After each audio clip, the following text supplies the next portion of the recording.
पवित्रता, एडमिनिस्ट्रेशन,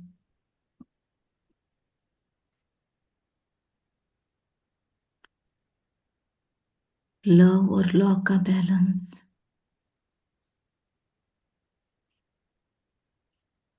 बहुत गहरा प्रेम,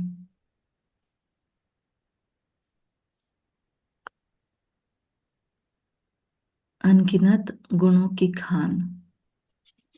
दादी प्रकाश मणि।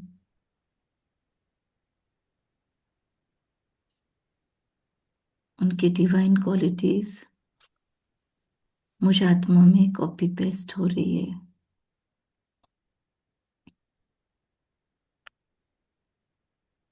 संगठन में रहने की शक्ति और संगठन को चलाने की शक्ति,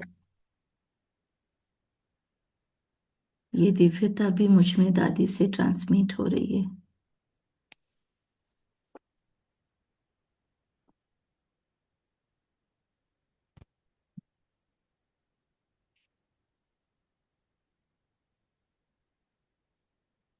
स्वीकार करेंगे इन दिव्यताओं को। ओम शांति।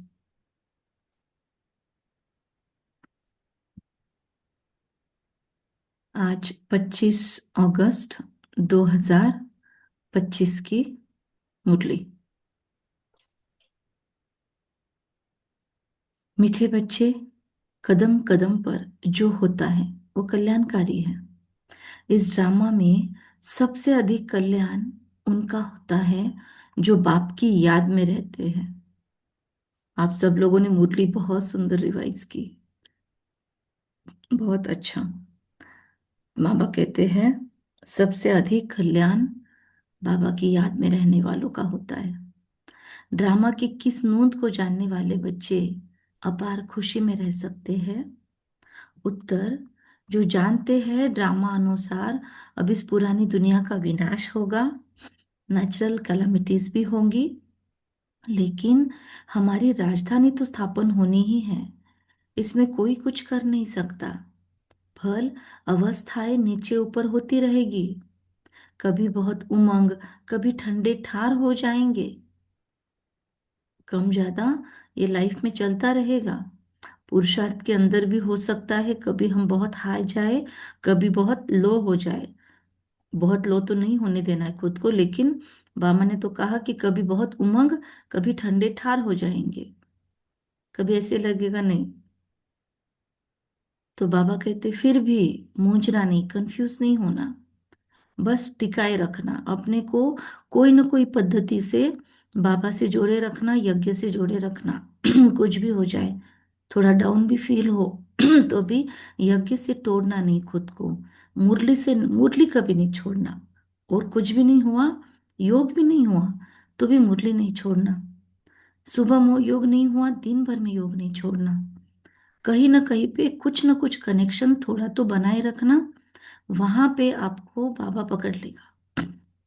वहां पे बाबा आपको डूबने से बचा लेगा। आपकी वहां पे चोटी पकड़ लेगा बाबा। उसको चांस जरूर देना दिन भर में। दिन भर में कोई ना कोई ऐसे अपने नियम, रिचुअल बना दे, परंपरा बना दे कि ये परंपरा निभानी है मुझे दिन भर में, कुछ भी हो जाए। समझो भोग लगाते हैं तो लगाना ही है, या भोजन के वक्त बाबा को याद करना ही है। ऐसे कुछ नियम बना ले जिसमें बाबा कंपलसरी याद आएगा ही आएगा। तो कहीं ना कहीं से हम अगर डावाडोल हुए, कहीं ना कहीं पे अगर माया का वार है, तो भी हमको बचा लिया जाएगा। बाबा कहते भल अवस्थाएं नीचे ऊपर होती रहेगी। कभी बहुत उमंग, कभी ठंडे ठार हो जाएंगे। मूंझना नहीं। सभी आत्माओं का बाप भगवान हमको पढ़ा रहे हैं, इस खुशी में रहना है। गीत है, महफिल में उजल उठी क्षमा परवाने के लिए, प्रीत बनी है दुनिया में मर जाने के लिए।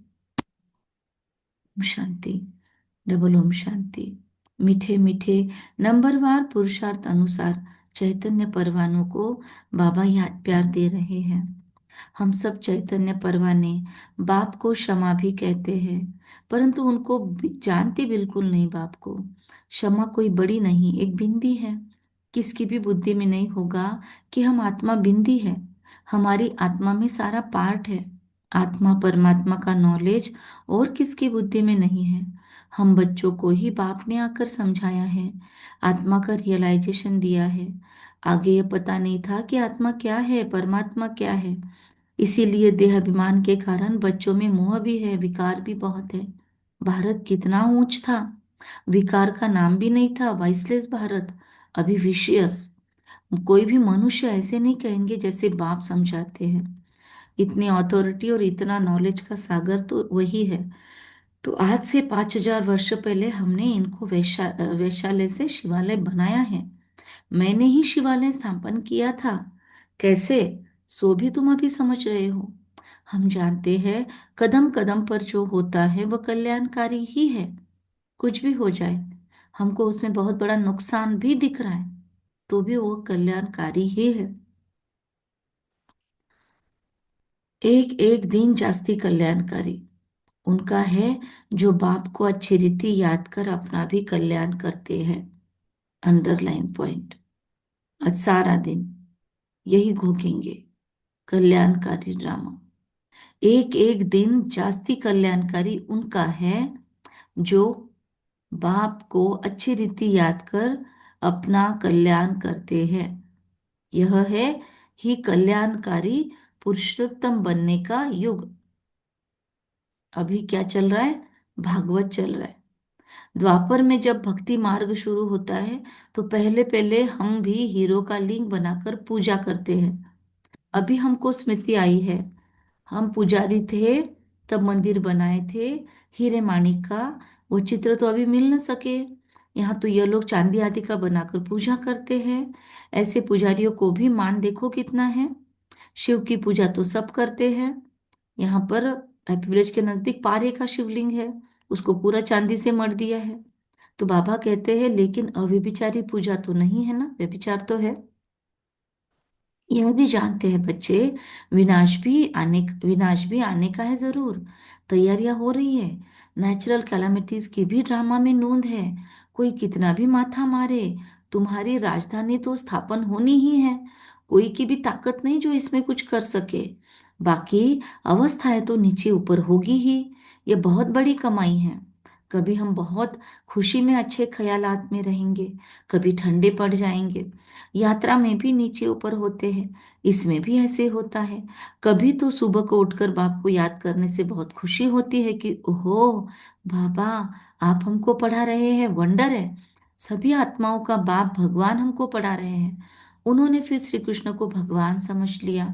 सारी दुनिया में गीता का मान बहुत है, लेकिन भगवान वाच्य है ना। परंतु यह किसको पता नहीं है कि भगवान किसको कहा जाता है। भक्त कितने भी पोजीशन वाले बड़े बड़े विद्वान पंडित आदि हैं, कहते भी है गॉड फादर को याद करते हैं हम, परंतु कब आया वह का आकर किया क्या उसने, सब भूल गए। बाप सब बातें समझाते रहते हैं। ड्रामा में ये सब नोंद है।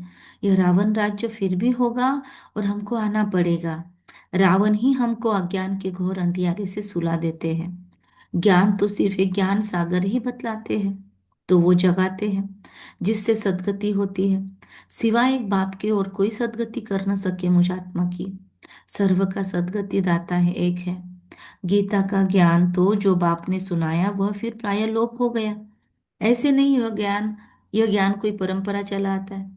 औरों के कुरान बाइबल आदि चले आते हैं, विनाश नहीं हो जाते। तुमको तो जो ज्ञान अभी मैं देता हूँ, इनका कोई शास्त्र बनता नहीं है जो परंपरा आदि हो जाए। यह तो तुम लिखते हो फिर खत्म कर देते हो। यह तो सब नेचुरल चल जल कर खत्म हो जाएंगे। बाप ने कल्प पहले भी कहा था, अभी भी तुमको कह रहे हैं। यह ज्ञान तुमको मिलता है फिर जाकर प्रारब्ध पाते हो, फिर इस ज्ञान की दरकार नहीं रहती। भक्ति मार्ग में सब शास्त्र है। बाबा तुमको कोई गीता पढ़कर नहीं सुनाते हैं, वह तो राजयोग की शिक्षा देते हैं, जिसका फिर भक्ति मार्ग में शास्त्र बनाते हैं तो अगड़म बगड़म कर देते हैं। अगड़म बगड़म सारा उल्टा पुल्टा। तो हमारी मूल बात है, गीता का ज्ञान किसने दिया, नाम बदली कर दिया। और कोई के भी नाम बदली नहीं हुए, सिर्फ बाबा के साथ सबने धोखा किया। सबके मुख्य धर्म शास्त्र है। इसलिए कहते हैं देते हैं भगवान को धोखा, इंसा को क्या छोड़ेंगे। तो हमारे साथ कुछ अप डाउन हो तो क्या बड़ी बात है, बाबा को भी किसी ने नहीं छोड़ा। इसमें मुख्य है डिटिज्म। Islamism, Buddhism. भल करके कोई कहते हैं पहले बुद्धिज्म है पीछे इस्लामिज्म। बोलो इन बातों की से गीता का कोई ताल्लुक नहीं है। हमारा तो काम है बाप से वर्षा लेने का। कितना अच्छी रीति बाबा समझाते हैं। यह है बड़ा झाड़, अच्छा है जैसा फ्लावर वाज है, तीन ट्यूब्स निकलती है। कितना अच्छी समझ से बनाया हुआ झाड़ है। इस झाड़ के अंदर भी कितना सुंदर बना है ना, अगर हम सृष्टि चक्र देखें। आज थोड़ा समय निकले, समय मिलाकर, समय निकाल कर आज स्पेशली कल्प वृक्ष को देखने के लिए बाबा बोल रहा है। आज का होमवर्क है ये, कल्प वृक्ष को देखना कि कितना बेहतरीन तरीके से वो झाड़ जिसको भी टच हुआ होगा, वो कैसे टच हुआ होगा कल्प वृक्ष, पुरानी आत्माओं को। कैसे तीन ट्यूब्स निकलती है ना, अलग अलग धर्मों का, आदि सनातन देवी देवता धर्म का उसका तना है, मूल है। ब्राह्मणों से निकला हुआ, ब्राह्मण तपस्या कर रहे हैं मूल में, जड़ों में। फिर तना निकलता है सतयुग त्रेता युग जिसमें चलता है आदि सनातन देवी देवता धर्म। द्वापर युग से फिर उसके तीन ट्यूब्स निकलते हैं, इस्लामिज्म, बौद्धिज्म, क्रिश्चियनिज्म।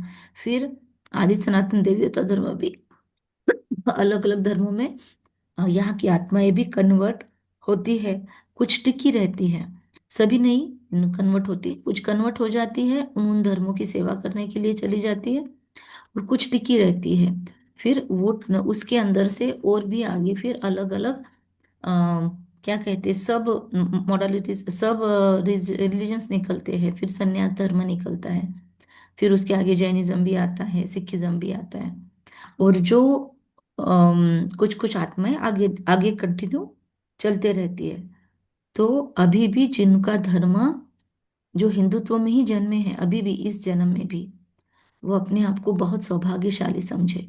क्योंकि प्रथम जन्म से अब तक हम आदि सनातन देवी देवता धर्म से निकले हुए अपने ब्रांच को संभाल कर होल्ड किए हुए हैं। हो सकता है पिछले अगर किसी जन्म में जाके फिर से इधर आ गए, एक आध जन्म घूम कर आए हैं, तो अलग चीज है, लेकिन लास्ट के जन्म में भी हम इसी ट्यूब में हैं। इसीलिए बहुत सौभाग्यशाली है। बाबा कहते कितना अच्छी समझ से बनाया हुआ झाड़ है, कोई भी झट समझ जाएंगे कि हम किस धर्म के हैं, हमारा धर्म किसने स्थापन किया। ये दयानंद, अरविंद घोष आदि तो अभी होकर गए ना, अभी आजकल बहुत यूट्यूब पे चल रहा है। या फिर महाअवतार बाबा का बहुत चलता है आजकल। तो बाबा कहते लेकिन ये सब लोग हुए कब, अभी हुए। वो लोग भी योग आदि सिखलाते हैं, है सब भक्ति, ज्ञान का तो नाम निशान नहीं। उनका योग जो भी होगा ना, कितना भी सुन लो, आपको लास्ट में गई भैंस पानी में ऐसा ही फील होगा। कितना भी आपको लगे कि अरे वाह कितना बढ़िया सुनाया, कितना बढ़िया सुनाया, लेकिन लास्ट में कुछ न कुछ ला देंगे वो, रूढ़िवादिता पे, परंपराओं में फंसा देंगे।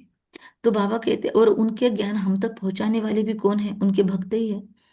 अभी जैसे गौतम बुद्ध ने बोला था मेरी मूर्तियां बिल्कुल नहीं बनाना, और आज सारे विश्व के अंदर सबसे ज्यादा मूर्तियां गौतम बुद्ध की है। तो इसीलिए इन लोगों ने जो भी बताकर भी गए हैं, तो उसके अंदर भी उनके चेले लोगों ने मिलावटें बहुत कर दी है। तो बाबा कहते हैं मतलब जैसे बहुत प्योर क्वालिटी की ये आत्माएं थी, लेकिन इनको फॉलो करने वाले तो उतने नहीं थे ना, वो तो इसी दुनिया के थे। और उन्होंने कभी खुद से शास्त्र नहीं लिखे, तो फिर उनके जो चेले थे, फॉलोअर्स थे, उन्होंने बैठकर लिखे, तो उन्होंने अपनी मिलावटें जरूर की है उसके अंदर। इसलिए हम तक जो उनका ज्ञान बोल कर दिया गया, हमको जो उनका ज्ञान है कि इन्होंने ये बताया, इन्होंने वो बताया, वो आखिर हमारे पास प्योर फॉर्म में कहाँ पहुंचा। हम तक तो वो कंटेमिनेशन होके पहुंचा, पूरा मिलावट होके। तो भले वो बोलते हैं कि समझो इन्होंने ये बोला, लेकिन उनका बोला हुआ नहीं है। उल्टा ये बोलना चाहिए था कि हमने ये सुना, हमने ये सुना, हमने गौतम बुद्ध से ये सुना, हमने क्राइस्ट से ये सुना, हमने जीसस से, हमने इब्राहिम जी से ये सुना, हमने मोहम्मद जी से ये सुना। वो डायरेक्ट बोल देते हैं इन्होंने ये बोला। उन्होंने वो बोला कि नहीं बोला हमको कोई गारंटी नहीं है, क्योंकि इन्होंने जैसे सुना वैसे हमको सुनाया। और वो भी, आप लोग मुरली सुनते हो सुबह, हम सब सुनते हैं, मुझे तो बहुत सिलेक्टेड पॉइंट ही याद रहते हैं। आप लोगों ने तो बहुत सुंदर तरीके से मुरली रिवाइज की है। तो मुझे तो आप लोगों से बहुत सीखने की बात फील हुई आज, जब लोग आप लोग सब रिवाइज कर रहे थे। तो ऐसे हर एक की अपनी अपनी क्वालिटी होती है। लेकिन फिर भी क्या 100% मुरली आप लोगों ने रिवाइज कर ली? जितने चार पेज थे, मीठे बच्चे से लेकर लास्ट तक, मीठे बच्चे कल था नहीं, लेकिन शुरुआत से लेकर लास्ट तक क्या 100% आप रिवाइज कर सके? नहीं कर सके। क्योंकि हमारी बुद्धि कुछ ना कुछ तो उसमें मिलावट कर देती है, कुछ ना कुछ तो हमारे माइंडफुलनेस में कम पड़ जाता है, कुछ ना कुछ तो हम अटेंटिव नहीं रहते हैं। तो आजकल कोई भी 100% नहीं है, माइंडफुलनेस में कोई नहीं है। इसीलिए तो आज इतना चल रहा है माइंडफुलनेस। क्योंकि आजकल ओरिजिनल माइंडफुलनेस पता ही नहीं आत्माओं को, जो सिखाते हैं वो भी माइंडफुलनेस में नहीं रहते। तो बाबा कहते हैं कि कितने बड़े बड़े टाइटल मिलते हैं, ये सब भक्ति का है, ज्ञान का तो उसमें नाम निशान नहीं है। क्योंकि अपना अपना उसमें कुछ ना कुछ तुक्के ऐड कर देते हैं। तो यह भी सब ड्रामा में नोंद है, फिर भी होगा, 5,000 वर्ष बाद होगा। अब समझो कोई आपको मेडिटेशन करवा रहा है ना, अभी अमृत वेला होने वाला है, लेकिन क्या 100% हम जो सिखाया जा रहा है वही करने वाले? कुछ ना कुछ तो हम अपने तरीके से कर ही लेने वाले हैं। तो इसलिए बाबा कहते हैं कि ये होना है, शुरू से लेकर ये चक्र कैसे चला है, फिर से कैसे रिपीट होता है, तुम जानते हो। अभी का प्रेजेंट फिर पास्ट फ्यूचर हो जाएगा, पास्ट प्रेजेंट फ्यूचर। जो पास्ट हो जाता है वह फिर फ्यूचर होता है। इस समय हमको नॉलेज मिलती है, हम राजा ही लेते हैं। इन देवताओं का राज्य था, उस समय कोई का राज्य नहीं था। यह भी एक कहानी मिसल बताओ, बड़ी सुंदर कहानी बन जाएगी। लॉन्ग लॉन्ग 5,000 वर्ष पहले यह भारत सतयुग था, कोई धर्म नहीं था, सिर्फ देवताओं का राज्य ही था। लॉन्ग लॉन्ग एगो ऐसे बोलते थे ना पहले। अभी आजकल वैसे बोलते हैं कि नहीं पता नहीं स्कूल में। बाबा कहते हैं उनको सूर्यवंशी राज्य कहा जाता है। सबसे लॉन्ग लॉन्ग एगो एगो सतयुग की कहानी है। उससे भी लॉन्ग लॉन्ग एगो परमात्मा कैसे आया था दुनिया में, उसकी कहानी है। लक्ष्मी नारायण का राज्य चला 1250 वर्ष। फिर उन्होंने राज्य दिया दूसरे भाइयों क्षत्रियों को, फिर उनका राज्य चला। तुम समझा सकते हो कि बाप ने आकर पढ़ाया था। जो अच्छी रीति पढ़े वह सूर्यवंशी बने, जो फेल हुए उनका नाम क्षत्रिय पड़ा। बाकी लड़ाई आदि की बात नहीं है। बाबा कहते बच्चे तुम मुझे याद करो तो तुम्हारे विकर्म विनाश हो जाएंगे। तुम्हें विकारों पर जीत पानी है। बाप ने ऑर्डिनेंस निकाला है, जो काम पर जीत पाएंगे वह जगत जीत बनेंगे। पीछे आधा कल्प बाद फिर वाममार्ग में गिरते हैं। उन्हों के भी चित्र है, शक्ल देवताओं की बनी है। राम राज्य रावण राज्य आधा आधा है। उनकी कहानी बैठ बनानी चाहिए। फिर क्या हुआ? फिर क्या हुआ? यही सत्यनारायण की कथा है। बाबा कहते हैं ऐसे पूछना चाहिए, फिर उनका क्या हुआ, फिर क्या हुआ, फिर क्या हुआ, ऐसे क्यूरियोसिटी से पूछना चाहिए। तो सत्य तो एक ही बाप है। इस समय सारे आदि मध्य अंत का नॉलेज तुमको दे रहे हैं परमात्मा पिता सृष्टि के। सारे आदि मध्य अंत का नॉलेज हमको दे रहे हैं, जो और कोई दे न सके। मनुष्य तो बाप को ही नहीं जानते। जिस ड्रामा में एक्टर है उनके क्रिएटर डायरेक्टर आदि को नहीं जानते। बाकी कौन जानेंगे? अभी तुमको बात बताते हैं, ड्रामा अनुसार ये फिर भी ऐसा होगा। बाप आकर तुम बच्चों को फिर पढ़ाएंगे, यहाँ दूसरा कोई आ ना सके।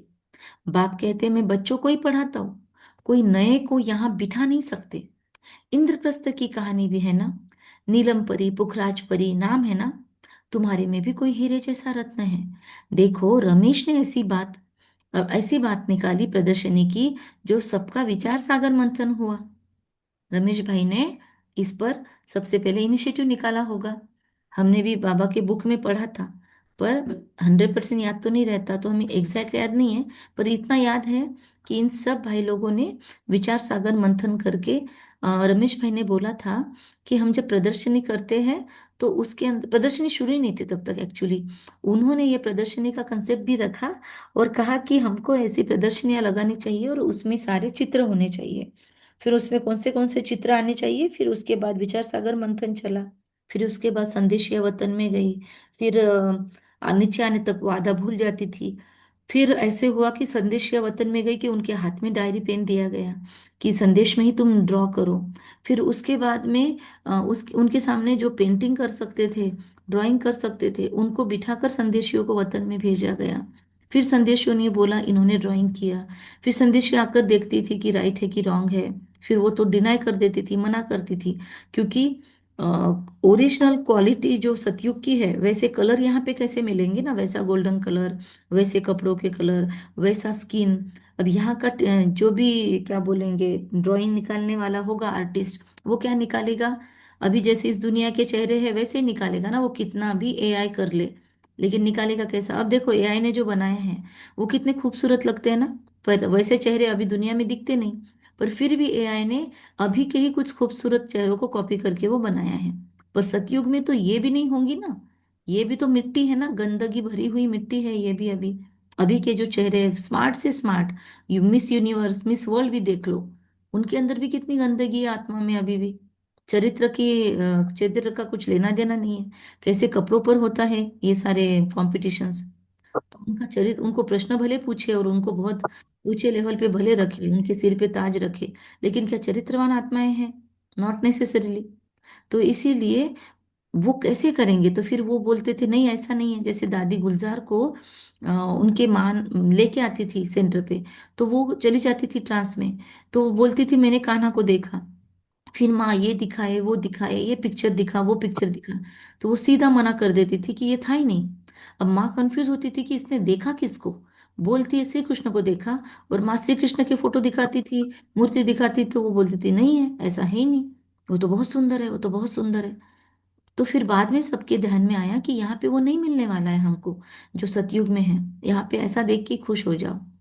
तो फिर उसके बाद में थोड़ा कॉम्प्रोमाइज किया गया, और फिर हाथों से ही पिक्चर निकाले गए, बैठ बैठ कर, और फिर उन चित्रों को लेकर फिर से संदेशी के सामने संदेशी लेके गई, और मतलब फिर बाबा आकर उसमें चेंजेस बताते थे, मतलब बाबा का अवतरण होता था, और बाबा बोलता था कि इसमें से ये निकालो, इसमें वो निकालो, फिर गोले में ये डालो, फिर यहाँ से वो निकालो, फिर हर एक के नीचे लिखो शिव भगवान वाच, फिर हर एक के नीचे लिखो कि 5,000 वर्ष पहले भी तुम यहाँ थे, ऐसे ऐसी बातें उसमें हुई। तो ये पिक्चर, इसका एक कॉपी हमने पुणे में देखा था, जब हम मीरा सोसाइटी सेंटर पे जाते थे, तो पुणे में इसके पिक्चर थे, ऐसे ही बनाए थे हाथों से लिखे हुए। और आप लोगों को ज्ञात हो, जवाहर कॉलोनी सेंटर पर जो नीचे हॉल में जहाँ पे भोजन करते हैं ना ब्रह्मा भोजन के दिन, वहां पे जो चित्र लगाए हुए हैं वो सारे एक भाई ने हाथों से बनाए हुए हैं। तो हाथों से बनाए हुए पिक्चर में कुछ तो थोड़ी ओरिजिनलिटी, वो आत्मा कनेक्टेड होती है तो बनते हैं। लेकिन बाबा कहते हैं कि ओरिजिनलिटी ये सारा दुआएं किसको मिली? आज हम सब लोगों को 7 डेज कोर्स करने को मिलता है, लोगों का होता है, हम आसानी से करवा देते हैं, रमेश भाई को कितना क्रेडिट मिला सोचो। तो कोई आत्मा का क्या और कोई आत्मा का क्या पार्ट है? तो हीरे जैसा काम किया ना, क्या बात है, देखो क्या टाइटल मिला रमेश भाई जी को। पहले कभी ज्यादा याद नहीं करते बाबा, लेकिन आज रमेश भाई जी की महिमा है कि हीरे जैसा काम किया ना, तो उनको जन्म कैसे मिलेगा?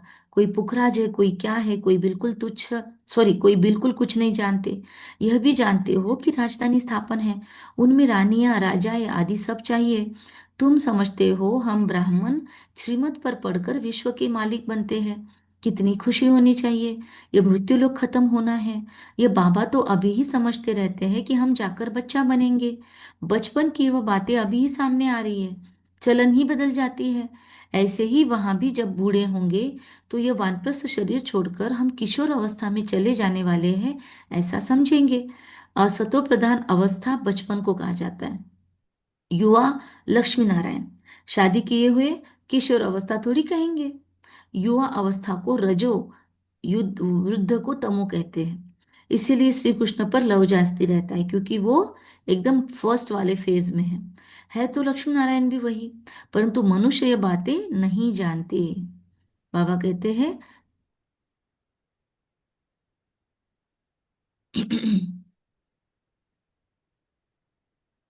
सतो प्रधान अवस्था एक एक, मतलब हर एक क्या कहेंगे उसको, जन्म मृत्यु के मतलब जन्म का चक्र, अलग अलग चक्र बताते हैं ना हम 7 डेज कोर्स में, तो वो अलग अलग चक्रों में हर एक चक्र की 4 से 5 अवस्थाएं बताते हैं। तो उसको बाबा आज एक्सप्लेन कर रहा है, और उषा दीदी का द्वारा जो कोर्स होता है उसमें बहुत सुंदर तरीके से इसको एक्सप्लेन किया गया है। इसलिए आप लोगों को अगर कोर्स कराने की प्रैक्टिस करनी है तो और किसी का मत सुनो, उषा दीदी और शीलू बहन जी, ये दोनों आत्माओं को सुनो आप, तो आपको ध्यान में आएगा कि सच में कोर्स कैसे कराना चाहिए। इनसे ओरिजिनलिटी बाबा ने ओरिजिनली शुरू किया था, बाकी सब तो फिर बाद में आया, है ना। तो बाबा कहते हैं कि हर एक चक्र की 4 अवस्थाएं बहुत सुंदर समझेगी आपको। तो मनुष्य ये बातें नहीं जानते, श्री कृष्ण को द्वापर में, लक्ष्मी नारायण को सतयुग में लेके गए, है ना। लक्ष्मी नारायण दिखाते सतयुग में, लेकिन श्री कृष्ण बोलते हैं द्वापर युग में। तो अभी तुम देवता बनने का पुरुषार्थ कर रहे हो, और राम सीता को उनसे भी पहले ले जाते, तो एकदम धिंगाना कर दिया, पूरा गड़बड़ कर दिया। अगड़म बगड़म बोलता है बाबा। कुमारियों को तो बहुत खड़ा हो जाना चाहिए। कुंवारी कन्या, अधर कुमारी, देलवाड़ा आदि जो भी मंदिर है, ये तुम्हारे एक्यूरेट यादगार है। सत्यो ये मधुबन में है ये। कुमारी कन्या का मंदिर भी है, अधर कुमारी का मंदिर भी है, देलवाड़ा भी है। सोचो ना, जहाँ पे बाबा का कार्य हुआ वहां पे कैसे मंदिर बन गए ना ये सारे। ये भी तो अपने आप में राज है। वह जड़ चैतन्य है। कितने सारे मंदिर अकेले मधुबन में है। मतलब सारे मंदिर वहाँ आबू में कैसे क्या हो गए। वहां पे ही वो ये भी है, क्या बोलते हैं, गोमुख भी है। तो वह जड़ है, यह चैतन्य है। तुम यहाँ चैतन्य में बैठे हो, भारत को स्वर्ग बना रहे हो। स्वर्ग तो यहाँ ही होगा। मूल वतन, सूक्ष्म वतन, तुम बच्चों को सब मालूम है। सारे ड्रामा को तुम जानते हो। इसमें से अदर कुमारी वगैरह का मंदिर किसी ने देखा है क्या? हमने सारे नहीं देखे, हमको सुभाष भाई ने जितने दिखाए उतने देखे हैं। अब हम नहीं जाते कहीं पे भी, क्योंकि घूमने फिरने में टाइम बहुत वेस्ट होता है, और अब वहां पे वो क्वालिटी नहीं है। और कुछ लोगों ने तो हमको ये भी बोला है कि गोमुख वगैरह पे जाना ही नहीं है। कुछ बीकेस गोमुख पे गए, और गोमुख गोमुख के वहां पर इविल सोल्स का बहुत ज्यादा इफेक्ट है। तो बहुत बीकेस वहां पे जाते हैं, और बाबा ने बोला है मुरली में इसलिए। लेकिन फिर बहुत बीकेस पे भी उसका इफेक्ट हो गया है। तो वहां पे इतनी निगेटिव एनर्जी है गोमुख में, नीचे जाना पड़ता है सीढ़ियाँ उतर के। तो इसलिए फिर हम ऐसी जगहों पे बाद में कहीं भी गए ही नहीं। तो आप में से कोई गया है क्या अधर देवी के मंदिर में, कुमारी के मंदिर में? हमने गुरु शिखर वगैरह कुछ कुछ सिलेक्टेड चीजें देखी, पर सारा नहीं देखा हुआ है। नहीं गया शायद। ठीक है। स्वर्ग तो यहाँ ही होगा। अगर जाना भी है तो बहनों को बोलकर, सब संगठन में जाना चाहिए। बहनों को बोलकर फिर जा सकते, उनको साथ में लेके। और हर जगह योग करने का कंपल्सरी टारगेट रखें। बाबा मतलब घूमने फिरने के हिसाब से मधुबन जाने का ही नहीं, ये डिसाइड कर लो। घूमना फिरना ये टारगेट नहीं होना चाहिए। मधुबन में जाने के बाद अब सिर्फ तपस्या होनी चाहिए, सिर्फ तपस्या, सिर्फ पुरुषार्थ। उतना ही उद्देश्य रखो। ओके।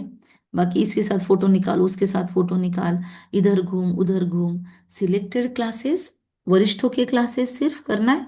और ज्ञान योग, पुरुषार्थ, धारणा, सेवा। तो बाबा कहते स्वर्ग तो यहाँ ही होगा। सारे ड्रामा को तुम जानते हो। जो पास्ट हो गया है फिर फ्यूचर होगा, फिर पास्ट होगा। हमको कौन पढ़ाते हैं ये समझना है। हमको भगवान पढ़ाते हैं। बस खुशी में ठंडे ठार हो जाना चाहिए।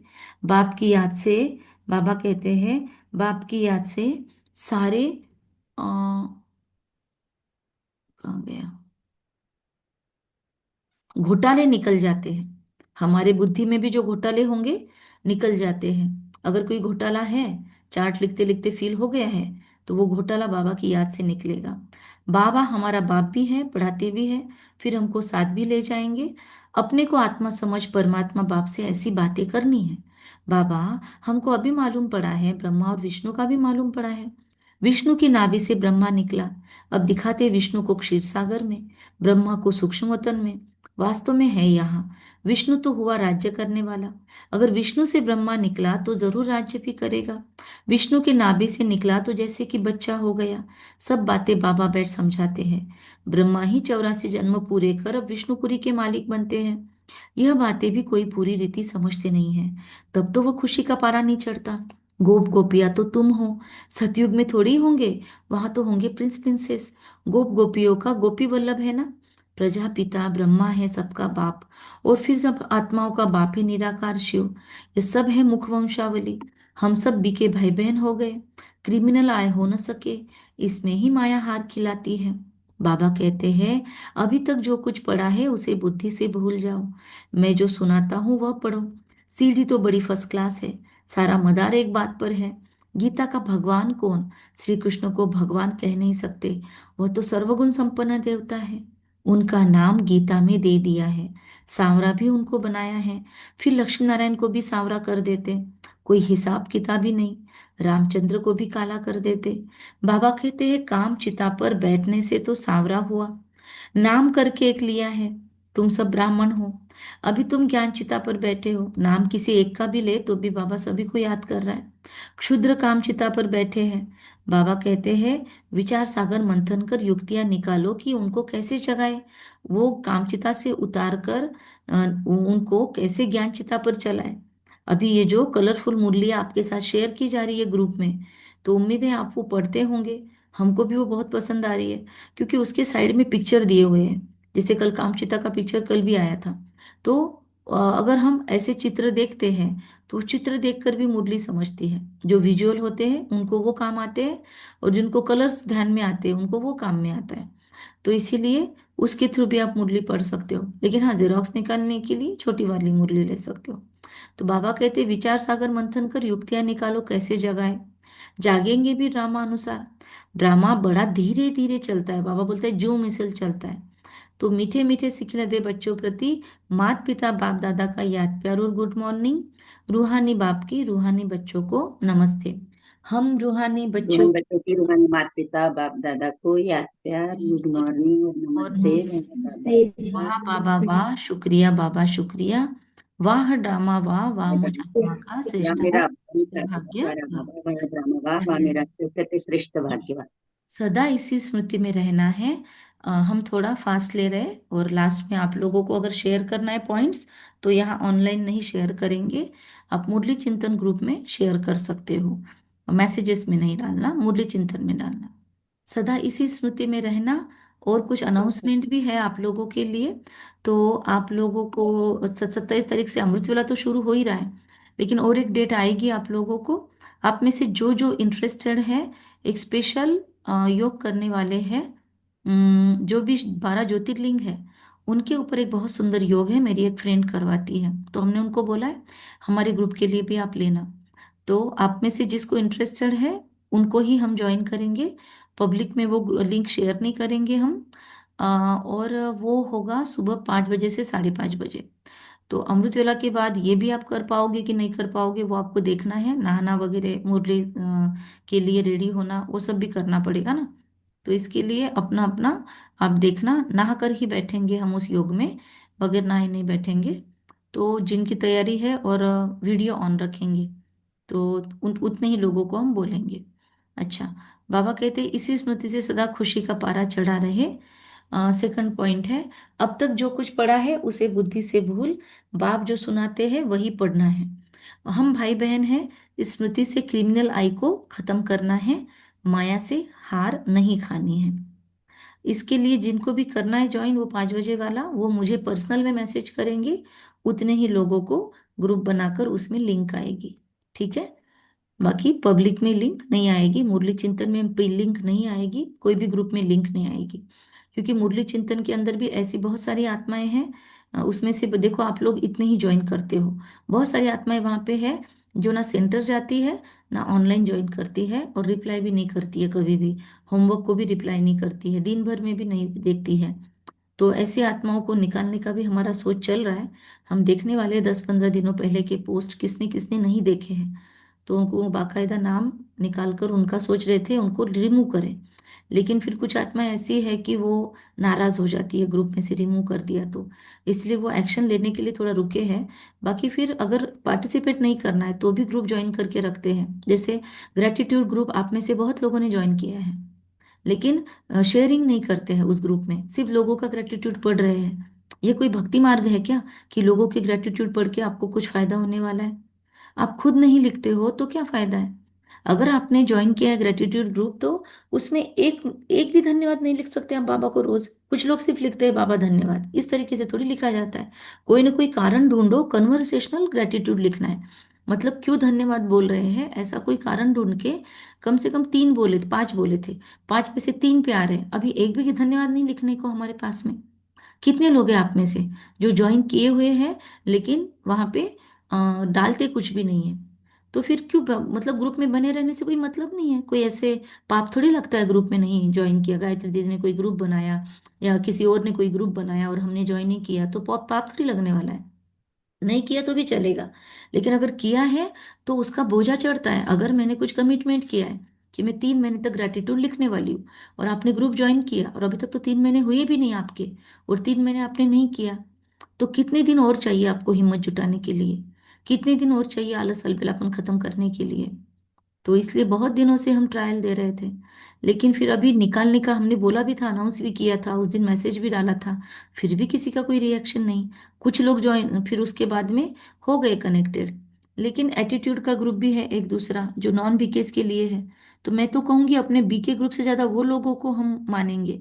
डेली डेली वहां पे लोग, टीचर लोग हैं, प्रिंसिपल लोग हैं, वो कोर्स भी नहीं किया हुआ 7 डेज का, उनको बाबा बाबा पता नहीं है, लेकिन फिर भी परमात्मा को रोज धन्यवाद देते हैं। और हमको फुर्सत नहीं है, हम बाकी पहले मतलब इतने कुटाने कर लेते, बाकी इतने सारे ग्रुप्स में कुछ कुछ डालते रहते, पर वहां पे डालने की फुर्सत नहीं है हमको। आपके डालने से किसी का भला नहीं होने वाला है, आपके डालने से आपका ही नियम निभेगा। 3 महीने तक आप करोगे, आप अपने लाइफ में चेंजेस देखोगे। बाकी जो नहीं डालते हैं, अब उनका क्या करें, आप लोग ही बता देना मुझे, क्या करना चाहिए आप लोग बताओ। एक बार उत्तर दे ही दो मुझे। ग्रेटिट्यूड ग्रुप में आप में से बहुत लोग हैं और नहीं डालते हैं, तो या तो मुझे अपने कारण बताओ अभी, या तो फिर आज निकालना पड़ेगा। स्क्रीनशॉट निकाल लो आप, कोई भी आप में से। आज जितने ज्वाइनिंग है उतने स्क्रीनशॉट निकालो। कौन निकालेगा? शीतल बहन या कोई निकालते हैं ना, नीलम बहन? तो कितने ज्वाइन है? 22 लोग ज्वाइन थे, एक किसी ने तो भी अभी छोड़ा, जैसे ही मैंने पूछना शुरू किया तो किसी ने तो भी छोड़ा। हम ग्रुप छोड़ रहे हैं ये बोलकर भी नहीं छोड़ते हैं। तो योगिता बहन, स्वाति मुंदड़ा, सुमति बहन, सुमन बहन, शोभा रांदर, शीतल बहन, शशिकला बहन, सविता शिंदे, राधा पठाड़े, निर्मला बहन, नीलम मिश्रा, मीरा बहन, मीनाक्षी बहन, कौशल्या बहन, सुवर्णा बहन, सोनी भाई, भावना बहन, तारा बहन भी है समझो, अलका बहन, मोनिका बहन, सरिता बहन और हम। तो इतने में से जो लोग ग्रेटिट्यूड ग्रुप में हैं लेकिन नहीं डालते कुछ भी, तो उनका क्या बोलेंगे, बोलो अभी। उनका तो दीदी हम्म। दीदी, जो लोग में हमें प्राप्तियां होती हैं तो हम उनका भी धन्यवाद डाल सकते हैं। ऑब्वियसली धन्यवाद के लिए कोई बाबा कोई धन्यवाद बोलना है जरूर नहीं। अभी जल जैसे कल मुझे किसी गाइड ने हेल्प किया तो मैंने उनको धन्यवाद दिया। उस गाइड ने पैसे भी लिए लेकिन फिर भी मुझे थोड़ा तो हेल्प किया ना मेरे इसमें काम में, तो मैंने उसका भी धन्यवाद लिखा। मैं तो किसी को भी छोड़ती नहीं हूँ, क्योंकि इतने दिनों से अखंड ग्रेटिट्यूड चल रहा है, व्रत चल रहा है। तो व्रत निभाने के लिए तो हमको ध्यान रखना ही पड़ेगा। तो मैं तो दिन भर में ढूंढ लेती हूँ कि मुझे तो, मैंने ग्रुप शुरू किया हुआ है तो मुझे तो निभाना पड़ेगा। तो मैं तो रोज कम से कम, अभी तक एक दिन भी ऐसा नहीं हुआ जो कम से कम 5 ग्रेटिट्यूड से कम हुआ होगा मेरे अंदर। मुझे रोज 5 ग्रेटिट्यूड मिले हैं, कम से कम 5 नहीं, 11 11 21 21 ग्रेटिट्यूड मिले हैं मुझे। और अगर आज का मिस हुआ, दूसरा दिन का मिस हुआ, मैंने कितनी बार तो 3 3 दिनों के ग्रेटिट्यूड मतलब 31 31 ग्रेटिट्यूड भी लिखे हैं। कहाँ से आए मेरे पास इतने ग्रेटिट्यूड? आपको भी तो वही बाबा मिला है, मुझे भी वही बाबा मिला है। मैं, मेरे भी तो लाइफ में कुछ ना कुछ है ना, कम ज्यादा है, प्रॉब्लम्स भी है, मुश्किलें भी है, आपकी भी लाइफ में है। तो उन मुश्किलों में से हमको राहत तो मिलती है, तो वो राहतों के लिए धन्यवाद देना है। ओम शांति। मुझे हाँ, भी कुछ बोलना है। ओके दीदी। शॉर्ट शॉर्ट में सभी बोलना, मुझे हाँ, थोड़ा ना भोग रोज लगाने के लिए मतलब जाना है। हाँ। रोजमर्रा की जिंदगी में भी काम करने वाले लोग हैं, उनको भी थैंक यू बोलती हूँ। हाँ नहीं, क्या जो नहीं बोलते ना, मैं सिर्फ उतनों को पूछ रही हूँ मैं, सॉरी। मेरे पास अभी क्या है, मुझे जल्दी मुरली खत्म करके जाना है। तो मुझे सिर्फ आप लोग शॉर्ट में उतना बताओ अभी, क्योंकि मैं ऑनलाइन पूछ पूछ कर थक गई हूँ, लेकिन आप लोग जवाब भी नहीं देते। और ग्रुप में भी मतलब ग्रुप लीव भी नहीं करते, जवाब भी नहीं देते, और ग्रुप में पार्टिसिपेट भी नहीं करते। तो करे क्या? आप लोग फिर ग्रुप में हो तो किस लिए हो? आप क्यों नहीं लिखते हो ग्रेटिट्यूड? वो नहीं समझता है। अभी जिसको माताओं को लिखते नहीं आता वो माताएं सीख रही है, और जो पढ़े लिखे हैं वो बैठे ठंडे ठाकुर होके। अब सुमन बहन रोज लिखते हैं वहां पे, सरिता बहन कितनी बार लिखते हैं, रोज नहीं लिखते पर बीच बीच में लिखते हैं। उसके बाद यहाँ पे सुवर्णा बहन ने भी 1 2 बार सेंटर लिखा जा था रही सिर्फ। बाकी लोग क्या करेंगे? बाकी लोग क्यों नहीं लिखते? अलका बहन क्यों नहीं लिखते जब सेंटर जिनके जा नाम रही लेके? सेंटर क्या बोला? सेंटर जा रही हाँ जाइए, नो प्रॉब्लम, थैंक यू, जाना भी चाहिए, आज दादी का दिन है। जिनके नज़दीक सेंटर है उनको सेंटर मिस नहीं करना चाहिए था आज ने। आज कंपलसरी सेंटर पे जाना चाहिए था, मुझे लगा आज बहुत कम लोग होंगे। आज दादी का दिन है, सेंटर पे शक्तिशाली आह्वान होता है, दादी को भोग लगता है। अपने घरों में भी धारणाएं हैं तो दादी को जरूर भोग लगाना। अगर धारणाएं नहीं तो फ्रूट तो भी कम से कम दादी के सामने रखना। दादी का घर में आह्वान करना। पवित्रता की देवी, इष्ट देवी है दादी, वैष्णो देवी है। तो दादी प्रकाश मणि को जरूर आह्वान करना। तो हमको भी आज वो कंपलसरी करने जाना है। पर मेरे प्रश्न का जवाब अभी भी सब लोग माइक बंद करके बैठे हैं, क्योंकि जवाब नहीं है। क्यों नहीं लिखते ग्रेटिट्यूड? हाँ बोलो सोनी भाई। नहीं नहीं, मैं भी सेंटर पे हूँ अभी। अच्छा ठीक है, फिर नहीं, फिर बंद, कोई प्रॉब्लम नहीं। तो मैं, आपको क्या लगता है, फिर मैंने रिमूव कर देना चाहिए ना, जो लोग नहीं कर रहे हैं ग्रेटिट्यूड, लिख रहे हैं? यस और नो? ओम शांति। हम्म। ओम शांति। हम ग्रेटिट्यूड लिखते हैं, लेकिन शॉर्ट में बोले तो सिर्फ बाबा को धन्यवाद देते हैं। हाँ, अभी आपको भी मैंने कारण भी बहुत बार लिखेंगे। बोला है कि आप कारण लिखो, लेकिन आपने भी सिर्फ धन्यवाद लिखा है। पर मैंने बोला चलो कोई नहीं बोलते, उससे कम से कम ये आत्मा लिखती तो है एक लाइन। तो इसलिए आपको मैंने कुछ बोला नहीं है।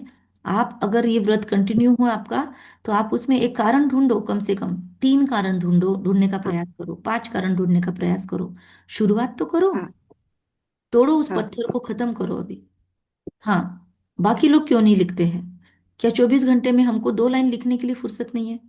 आपको लिखते नहीं आता है तो अपने नोटबुक में लिखो भाई, और नोटबुक का फोटो डाल दो। फोटो भी नहीं खींचते आता है आपको व्हाट्सएप पे? सीखो ना। देखो कितने लोगों को सीख आता नहीं है। उस दिन सुमन बेन ने अपने बहू से सीखा कि ऑडियो कैसे डालना है, रिकॉर्डिंग कैसे करना है। तो जिसको उत्साह है ना, वो कैसे भी सीख लेता है। हाँ अलका बहन, आपको भी मैंने बोला था, क्यों नहीं लिखते सब लोग? राधा बहन लिखते हैं कभी कभी, जब नहीं, मोस्ट है राधा बहन का बहुत कंटिन्यूअस है। कभी कभार ही छूटता है, पर मैक्सिमम लिखते हैं राधा बहन। निर्मला बहन ने अभी तक नहीं लिखा। नीलम बहन पहले लिखते थे, अब ठंडे हो गए हैं। मीरा बहन ने तो एक बार भी नहीं लिखा। देखो अभी भी बैठे सब लोग शांत होके। ये ऐसे ग्रुप में मजा नहीं आता है। ना वीडियो ऑन करते हैं, ना फटाफट जवाब देते हैं। तो क्या करें? होमवर्क बोला तो वो भी नहीं डालेंगे। बहुत सारे हो गए ना ग्रुप, बहुत। गुरुवार। ठीक है, चलो ओम शांति। हम बाबा कहते हैं अभी तक जो कुछ पढ़ा है उसे बुद्धि से भूल, बाप जो सुनाते वही पढ़ना है। हम भाई बहन ने स्मृति से क्रिमिनल आय को खत्म करना है, माया से हार नहीं माननी है। सेवा द्वारा योगयुक्त स्थिति का अनुभव करने वाले रूहानी सेवाधारी भव। ब्राह्मण जीवन सेवा का जीवन है। माया से जिंदा रखने का श्रेष्ठ साधन सेवा है। सेवा योगयुक्त बनाती है, लेकिन सिर्फ मुख की सेवा नहीं, सुने हुए मधुर बोल का स्वरूप बनकर सेवा करना, निस्वार्थ सेवा करना, त्याग तपस्या स्वरूप से सेवा करना, हत की कामनाओं से परे निष्काम सेवा करना, इसको कहा जाता है ईश्वरीय रूहानी सेवा। मुख के साथ मन द्वारा सेवा करना, मन मना भव स्थिति में स्थित होना। स्लोगन: आकृति को न देखकर निराकार बाप को देखेंगे तो आकर्षण मूर्त बनेंगे। अव्यक्त इशारे: सहज योगी बनना है तो परमात्मा प्यार के अनुभवी बनो। हाँ, बाबा का बच्चों से इतना प्यार है, जो समझते हैं हर एक बच्चा मेरे से भी आगे हो। दुनिया में भी जिससे ज्यादा प्यार होता है, उसको अपने से भी आगे बढ़ाते हैं। यही प्यार की निशानी है। तो बाप दादा भी कहते हैं मेरे बच्चों में अब कोई भी कमी नहीं रहे, सब संपूर्ण संपन्न समान बन जाए। यही परमात्मा प्यार सहज योगी बना देता है। अच्छा, ओम शांति। कम बोलेंगे, मीठा बोलेंगे, सत्य बोलेंगे, धीरे बोलेंगे, सोच समझ कर बोलेंगे, निमित्त भाव, निर्माण भाव, निर्मल वाणी रखेंगे। वरदान को फिर से रिवाइज करेंगे। रूहानी सेवाधारी बनने के लिए ब्राह्मण जीवन सेवा का जीवन है। माया से जिंदा रखने के का श्रेष्ठ साधन सेवा है। अगर माया आ भी रही है तो भी सेवा जरूर करना है। योग युक्त सेवा बनाती है हमको, मुख से नहीं, मधुर बोल का स्वरूप बनकर सेवा करना है। निस्वार्थ सेवा करना है। सेवा में हमारे त्याग भावना होनी चाहिए, तपस्या भी होनी चाहिए। योग नहीं कर रहे और चले तब सेवा करने, उसका कोई फायदा नहीं होगा। और हद की कामनाओं से परे होकर सेवा करना है, निष्काम। तो इसको ईश्वरीय रूहानी सेवा कहते हैं। मुख के स्वात मन द्वारा सेवा करना, मन मना भव स्थिति का होना है। अच्छा, ओम शांति। Thank you. और यहाँ पर हम मुरली क्लोज करते हैं। और ओके निर्मला बहन, तो आपको ऑल दी बेस्ट है। ठीक है, थैंक यू। अपने अपने जिन